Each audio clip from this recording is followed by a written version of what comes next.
The sunlight spilled across the sleek glass desk, glinting off the polished edges of my award for Innovator of the Year. I ran a hand over my silk blouse, feeling its smooth fabric against my skin, and allowed myself a small, private smile. From the corner of my office window, the city looked impossibly vast, yet impossibly quiet, like it had been waiting just for this moment. Then my phone buzzed. The screen lit up with a message from an old number I hadn't saved. My heart stuttered for a split second before I read the words. "Can we meet? I need to talk." Jared Collins. Jared. My former boss. The man who had ignored my proposals, dismissed my ideas, and taken credit for work I had poured my soul into. For a moment, I could almost feel the sting, the way my hands had trembled back then while he spoke over me in meetings, the tight lump in my throat I'd learned to swallow. But that was then. Now, everything had changed. I adjusted the frame of my chair, feeling the weight of my own success settle like armor around me. A subtle thrill ran through me, part anticipation, part irony. He didn't know yet, but he was about to see just how much I had grown while he stayed stagnant.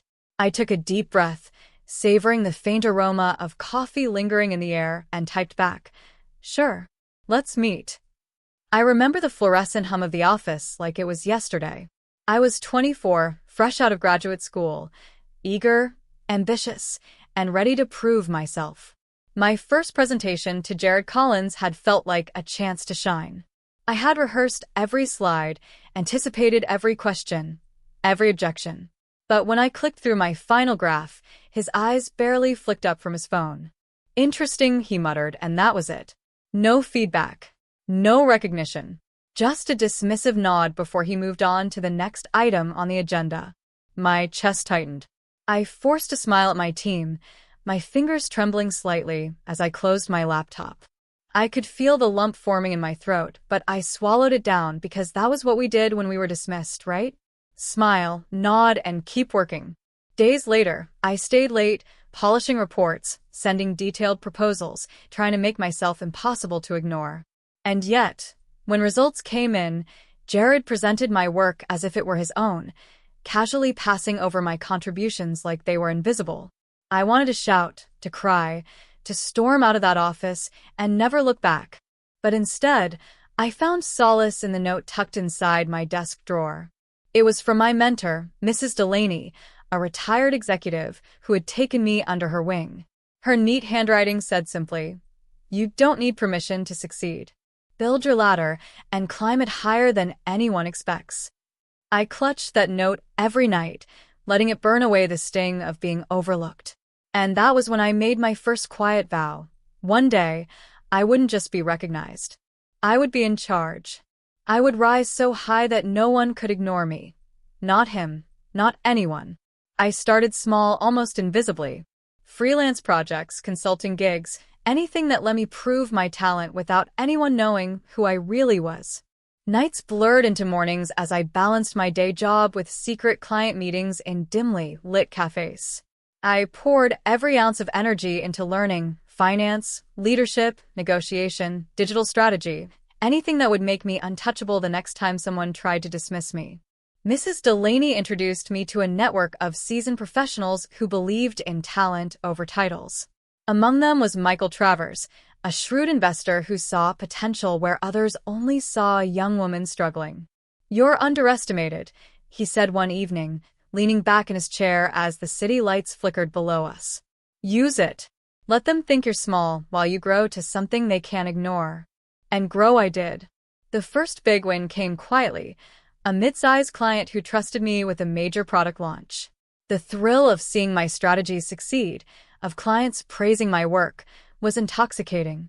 I kept it all off social media, kept the details from coworkers who still saw me as the quiet, overlooked analyst. The thrill wasn't in recognition. It was in mastery. Every milestone built confidence. I closed my first major sale that quadrupled my small account. I rented a small office under my own name, feeling the first pulse of independence. Slowly, I was stepping into leadership roles, taking on responsibility that stretched me, challenged me, and transformed me. Yet even as I rose, I never let my old life know. To the world, Hannah Brooks was competent, but not extraordinary. But behind closed doors, I was shaping the foundation of a company that would one day be untouchable. Every late night, every risk taken, every lesson learned was a quiet act of revenge, not vindictive, but inevitable. The truth was, I was building a life so full of success that my old boss wouldn't recognize me when the day finally came to face him. The conference room smelled faintly of polished oak and fresh flowers. Jared Collins walked in, confident as ever, his tailored suit crisp, his smile rehearsed. He glanced at me, expecting the timid, overlooked analyst I had once been. I let him take in the room before I spoke. Expensive art lined the walls, abstract pieces I had commissioned after landing my first major contract. My desk gleamed, spotless, the kind of place that signaled authority without needing a nameplate. Behind me, the floor-to-ceiling window framed the city, like a crown.